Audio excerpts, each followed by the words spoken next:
Добрый вечер. В эфире информационный выпуск Амшевшара. Коротко о темах в сегодняшнем выпуске.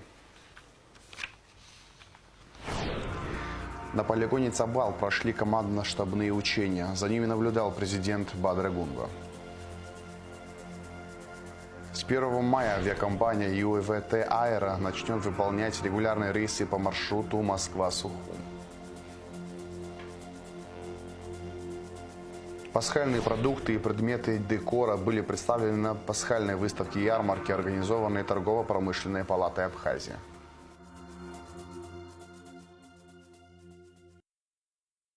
На полигоне Цабал прошли командно-штабные и мобилизационные учения с участием резервных формирований Министерства обороны Абхазии. За учениями наблюдали главнокомандующий вооруженных сил президент Бадр Гунба и вице-президент Беслан Бигвава. В стрельбах также приняли участие представители Министерства обороны России. Репортаж Алики Трапш.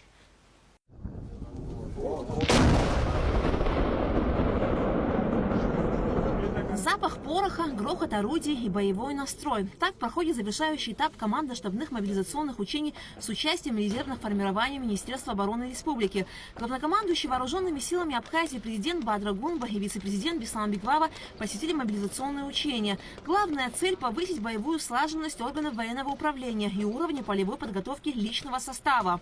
Товарищ главнокомандующий вооруженными силами Республики Абхазия, войска Вооруженных сил Республики Абхазия и Вооруженных сил Российской Федерации совместным действием по плану учений готовы руководитель учения, начальник генерального штаба, генерал-полковник Савченко. Здравия желаю.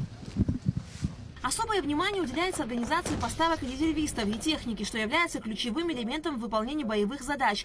Учение направлено на отработку действий офицеров в условиях максимально приближенных к реальным. Закрепляются практические навыки по приему и распределению военнообязанных, находящихся в запасе, уточнению на местности решений командиров резервных подразделений, ответственных за оборону.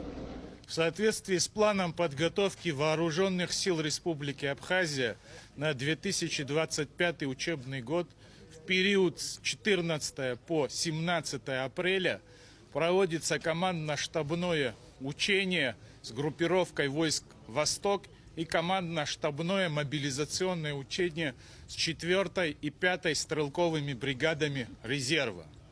Сегодня на последнем этапе учений одновременно на двух полигонах Цабал и Нагвалоу проводятся практические мероприятия с боевой стрельбой. Тема ведения оборонительной операции. В соответствии с учениями задействованы все виды, рода войск, специальных войск. Кроме того, участие принимает и межведомственная группировка войск, состоящая из других силовых структур Республики Абхазия. Благодаря внедрению передового опыта на командно-штабных мобилизационных учениях резервисты получают уникальную возможность улучшить свои навыки и повысить профессиональный уровень. Президент Бадр Гунба и вице-президент Беслан Бигвава не только наблюдали за учениями, но и сами произвели выстрелы из крупнокалиберного пулемета, а также испытали ручной противотанковый гранатомет.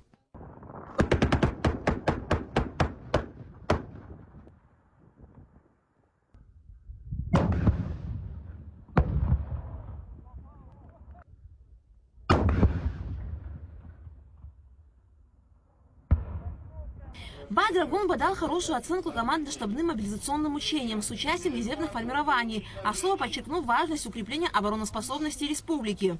Безусловно, для нас самое главное – обороноспособность нашего государства, нашей страны, безопасность граждан нашей страны. Я уверен, что ваш опыт, навыки, стремление обеспечить безопасность нашей страны создаст благоприятные условия для нашего государства. Еще раз благодарю вас за то, что вы проявляете гражданское отношение к своей стране, за вашу гражданскую позицию. И дай Бог, чтобы мы имели возможность применять оружие только на боевых учениях. Спасибо. Благодарю еще раз. Военная практика – важнейший элемент повышения боеспособности войск. Проведение учений решает сразу несколько задач. Ведь именно в полевых условиях войска и каждый солдат в отдельности могут проявить себя по максимуму. В целом, в ходе учений был отработан динамичный характер современных боевых действий. Алика Трапш, Аляс Курсай, Алексей Агухава, Абхазское телевидение. В честь профессионального праздника пожарных 17 апреля прошел открытый чемпионат МЧС по пожарно-спасательному спорту. В нем приняли участие подразделения со всех районов республики. В этом году впервые в чемпионате участвовала команда абхазской топливной компании «Апсноил». Участники состязаний соревновались в 4 видах пожарно-спасательного спорта: подъеме по выдвижной лестнице, подъеме по штурмовой лестнице, беге по 100-метровой полосе с препятствиями и боевом развертывании. По итогам соревнований команда Чимчирского района стала победителем. 2-е место заняла команда Сухума из Сухумского района. 3-е место команда Гулрыбского района. Им вручили кубки и денежные вознаграждения. С 1 мая авиакомпания ЮВТ Аэро начнет выполнять регулярные рейсы по маршруту Москва-Сухум. Рейсы будут осуществляться каждую субботу. Время в пути составит 3 часа 30 минут. Это станет первым регулярным пассажирским рейсом между странами за последние 30 лет. Как готовятся сотрудники Сухумского аэропорта к принятию регулярных рейсов, узнавала Гугу Цавардания. Взлетно-посадочная полоса Сухумской воздушной гавани уже полностью готова принимать самолеты. Ее протяженность составляет более 3 километров. В мае этого года возобновится регулярное авиасообщение с Россией. Сюда прилетят самолеты из Москвы и Нижнего Новгорода. С одной стороны море, с другой горы. Это первое, что будут видеть, приземляясь пассажиры Сухумского небесного причала. 1 мая, спустя 32 года, авиакомпания ЮВТ Аэро совершит первый регулярный пассажирский рейс по маршруту Москва-Сухум. Борт пока планирует прилетать каждую субботу. По словам представителей Минтранса Абхазии, большая часть билетов уже продана. Воздушная гавань готовится принять своих гостей. Работы по подготовке запуска аэропорта буквально ведутся 24 часа в сутки, без выходных и праздников. Это по праву можно назвать самой масштабной стройкой на территории Республики Абхазия за последние 30 с лишним лет. Работы идут буквально на каждом клочке земли. Сейчас здесь возводится северный терминал, который уже откроется этим летом. Его пропускная способность составит 400 человек в час. Пока что пассажиров будут обслуживать в этом временном терминале. Его, кстати, тоже активно готовят к регулярному запуску воздушной гавани, несмотря на то, что он уже принимал пассажиров тестового рейса. Идет реконструкция исторической части аэропорта, где будет расположен зал для принятия официальных лиц и делегаций. Специально для международного аэропорта Сухум был разработан логотип с элементами государственной символики. Красный цвет из флага Абхазии, открытая ладонь символизирует приветствие и гостеприимство. Ну и, конечно же, птица-сокол – символ полета. При подготовке к запуску воздушной гавани сохраняют не только архитектурное наследие, но и растения и деревья, которые здесь растут. Также вокруг аэропорта будет организована транспортная логистика. По прибытию пассажиров они проходят таможенный контроль. После прохождения таможенного контроля они попадают уже на территорию Республики Абхазия, где их будут встречать маршрутные такси и будут возить их в города и районы республики. Билеты можно приобретать на официальном сайте Министерства энергетики и транспорта в разделе «Авиабилеты». Продолжительность первого регулярного рейса из Внуково в Сухум составит 3 часа 30 минут. Недавно на просторах соцсетей появилась информация о 10-часовом пути, однако речь идет о мультимодальных маршрутах. Это поездка несколькими видами транспорта – самолетом, поездом, автобусом. На весь маршрут приобретается единый билет, на котором указано, сколько времени человек проведет всего в пути. Это как, например, прилететь на самолете в Абхазию, а затем пересесть на поезд. Касаемо билетов, распространяемых в определенных информационных ресурсах, это мультимодальные билеты, можно сказать, что это, простым языком, это трансфер. Приведу к примеру, если я буду вылетать из аэропорта Внуково и буду приземляться в аэропорту Сочи, то меня по выходу из аэропорта Сочи меня будет встречать трансфер, куда я сажусь, и меня привозят уже на железнодорожную станцию Сухум. И это занимает, как мы все видим, 10 часов. Сухумский аэропорт трудоустроены более 200 граждан Абхазии. 6 мая Сухумская воздушная гавань планирует принять самолет авиакомпании «Икар» из Нижнего Новгорода. Гугут Савардания, Рамо Камкия, Абхазское телевидение. Россотрудничество и благотворительный фонд развития и поддержки абхазо-российских гуманитарных инициатив заключили соглашение о сотрудничестве. Документ в Москве подписали руководитель Россотрудничества Евгений Примаков и учредитель фонда Даурковы. Соглашение направлено на установление сотрудничества по вопросам продвижения российского образования и социально-гуманитарных проектов на территории Абхазии. 4 июля исполнится 50 лет со дня открытия комплекса Новоафонской пещеры. В честь юбилейной даты запланирован ряд мероприятий, о которых рассказали участники пресс-конференции, состоявшейся в четверг, 17 апреля. Это разные тематические выставки, концерты, мастер-классы, благотворительные акции, научные конференции, издание сборника научных трудов и многое другое. Основные мероприятия, посвященные юбилейной дате, переносятся на октябрь в связи с высокой сезонной посещаемостью пещеры. Директор Новоафонской пещеры Мирон Чалмаз и председатель Союза журналистов Абхазии Руслан Хашик подписали положение о проведении совместного творческого конкурса среди журналистов республики на лучшие материалы, посвященные 50-летию открытия Новоафонской пещеры. На конкурс могут быть представлены материалы различных жанров, используемых в газетах, журналах и электронных СМИ. Учреждены следующие номинации: лучшая телевизионная передача — 50 тысяч рублей, лучшая публикация в печати — 40 тысяч, лучший материал радио или интернет-издания — 30 тысяч, лучший фоторепортаж для профессиональных фотографов — 30 тысяч, лучшие фото для фотолюбителей — 20 тысяч рублей.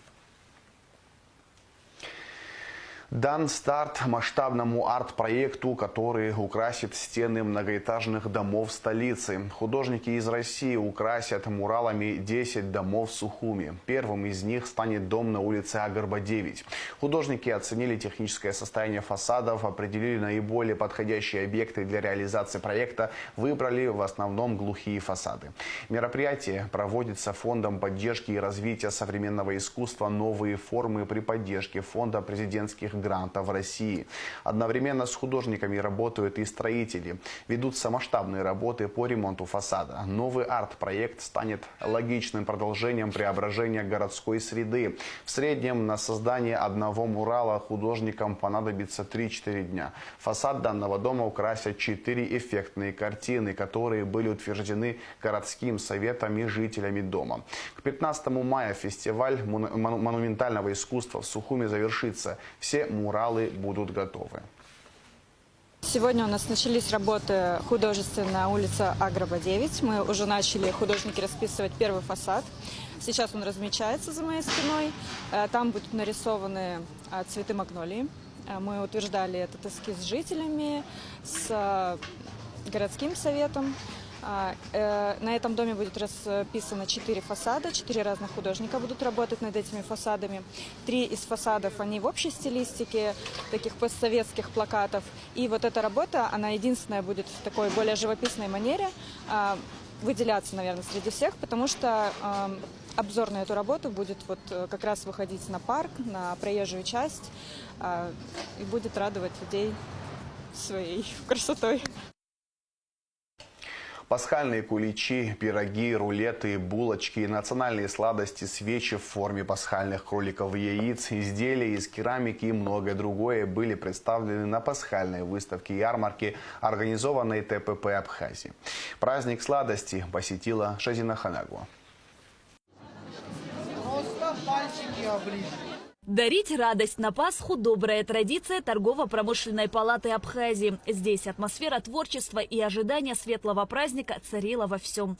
Эффектно оформленные куличи, румяная выпечка, пряничные фигурки, шоколад – это лишь малая часть сладостей, представленных на ярмарке. Для Дзирасы Бузойти это первая ярмарка и довольно успешная. Девушка старается работать лишь с натуральными компонентами. Каждую свою продукцию готовит с душой. Дзираса представила широкий ассортимент продукции – куличи изготавливает по итальянской технологии 2 дня, а свой рецепт медовика разрабатывала довольно долго. Медовик с малиновой начинкой пользуется большой популярностью. У меня есть как порционные, так и целиком представленные продукты. Есть декор для куличей, так что, думаю, для любого найдется, что здесь выбрать и что может понравиться. Куличи получаются очень-очень вкусные и долго хранятся. В данном случае это не настоящий торт, внутри фальш-ярус называется. То есть это пенопластовый торт, но украшен кремом. То есть в такой обстановке не очень хорошо было бы так долго держать настоящий торт. Вот. Это просто для примера, что можно у меня такой заказать. Не всегда, не у всех есть возможность попробовать мою продукцию. Потому что не все меня знают, естественно, да. А тут можно показать свои продукты, люди попробуют и в дальнейшем будут обращаться. Это очень удобно. Каждый мастер пытался удивить публику особой изюминкой. Кто-то несколько ночей провел над рецептом крема, тающего во рту. Другие заманивали оригинальными узорами и свежими ягодами. Ежегодно это событие становится одним из самых ярких и ожидаемых не только для профессионального сообщества кондитеров страны, но и желающих посетить красочное и вкусное мероприятие. Ольга Иродян и Артур Багдасарян представляли кафе «Бургер Порт». Они с гордостью предлагали посетителям настоящие французские круассаны с разными начинками. Великолепный круассан. Имеем с нутеллой, маракуйя, ванильный, фисташковый и классический обычный. Еще у нас есть новинка, это наши эклеры, тоже с разными начинками. Тут французские тарталетки, трюфели тоже французские традиционные у нас. Но мы отличаемся тем, что мы делаем все по французской технологии. Здесь у нас привыкли делать вот по-нашему, как-то адаптировать к нам, а у нас вот настоящие французские рецепты. Вот четко круассаны мы делаем 3 дня, тесто, это настоящий корж от эклера, который печется там 3 часа и так далее. То же самое со всем остальным. Это трюфель, который из чистого шоколада делается с небольшим добавлением сливок.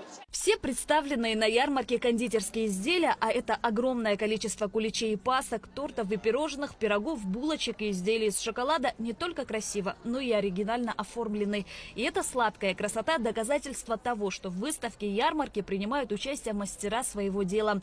И все это можно было не только попробовать, но и приобрести, как и другие пасхальные атрибуты. Работы Радмилы Пачуля также приковывали взгляд. Девушка по образованию историк, однако решила кардинально сменить профессию. Рецепт куличей принадлежит маме, однако Радмила доработала его, некоторые компоненты изменила, довела до совершенства. Все, кто принимал участие в празднике сладости, остались очень довольны. Еще бы, куда ни глянь, столы ломятся от сладких угощений, тортов, пирожных и всевозможных сладостей. Красиво. Вот круассаны взяла детям.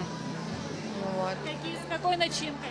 Шоколадной, с нутеллой. Я не часто посещаю, но когда время есть и получается, стараюсь посещать такие мероприятия. Успели уже что-то приобрести? Да, вот я приобрела пасочку крафтовую. На вид очень красиво, я пробовала, тоже очень вкусно. Все очень вкусно, все настоящее, натуральное.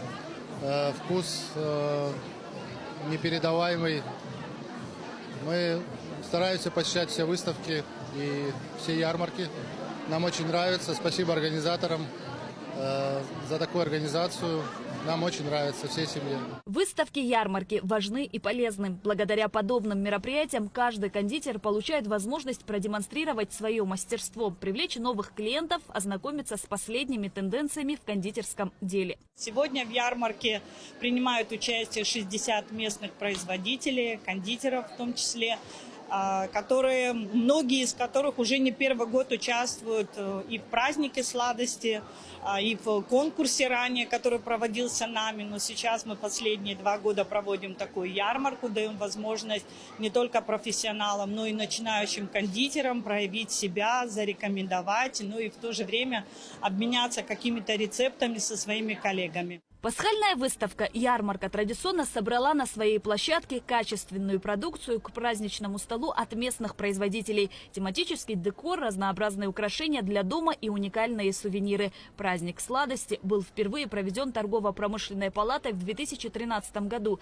Главная цель мероприятия – развитие и объединение профессионального кондитерского сообщества. Для торгово-промышленной палаты очень важно поддержать данный вид деятельности, потому что это все-таки все-таки стимулирует экономику прежде всего, и мы призываем наших кондитеров, особенно тех, кто занимается на любительском, да, таком вот энтузиазме, перейти на более профессиональный уровень. С точки зрения развития туризма это тоже немаловажно. Мы себя позиционируем туристической страной, а в любой развитой туристической стране должны проводиться фестивали, ярмарки, выставки. И вот одно из мероприятий, которое Торгово-промышленная палата проводит в апреле каждого года, мы стараемся привлечь как можно больше туристов, гостей, которые посещают наши города. Очень радует, что все участники с большой ответственностью подходят к участию. И сегодня их красочные стенды говорят об этом. Поэтому я пользуюсь случаем, хочу выделить всех. Здесь нет ни победителей, здесь все участники. И для нас каждый из них очень дорог. Поблагодарить за столь высокую ответственность. И хочу поздравить всех жителей и гостей нашей столицы с наступающим праздником. Праздник сладости с каждым годом развивается, продолжая создавать восхитительную историю. Участие в таких мероприятиях стимулирует стать лучшим среди лучших. Шазина Ханагуа, Инал Гвинджи, Абхазское телевидение. Детский ансамбль «Адаци» из Гудауты взял гран-при конкурса «Калейдоскоп национальных культур» в Петербурге. Конкурс был частью фестиваля культурно-исторического наследия «Дружба народов». В нем участвовали более 70 коллективов из разных регионов России, рассказала спутник-репетитор Амина Цейва.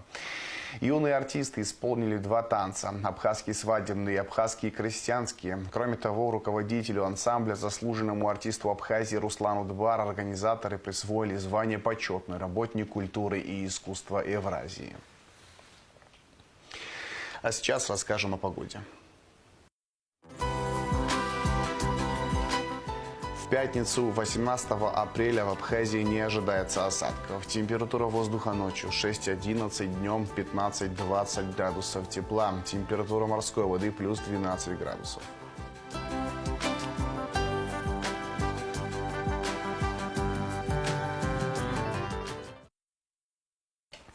На этом информационный выпуск Амшевшара подошел к концу. Всего хорошего. До свидания.